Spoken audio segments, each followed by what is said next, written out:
The removal of Maryland resident and family man Kilmar Abrego Garcia from the United States on a claim of gang affiliation triggered a unanimous Supreme Court to effect his return and ignited a firestorm of accusations about due process. Do you agree with Justice Scalia? It is well established that the Fifth Amendment entitles aliens to due process of law in deportation proceedings. Sir, we are utilizing every due process tool that this Congress has afforded us. Expedited removal is a due process that you have afforded us that we are utilizing. Established under Bill Clinton in a 1996 immigration reform law, expedited removal essentially allows the government to remove physically any undocumented migrant in the United States for less than 2 years without an immigration hearing.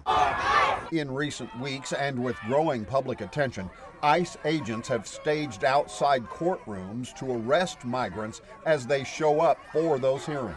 Disregard our Constitution. ICE prosecutors across the country are asking immigration judges to dismiss and terminate the court cases of migrants just so agents stationed outside of these courthouses can arrest them and also place them in an expedited, fast-track deportation process. Expedited removal has allowed the Trump administration to shovel through a backlog of 4 million immigration cases at breakneck speed. Joe Biden let 15 million people in here illegally. Over 1 million of those that we know of are violent criminals. Eric Schmitt proposes to expand the expedited removal law, essentially to get around the 2-year protection for people who crossed the border during the Biden administration.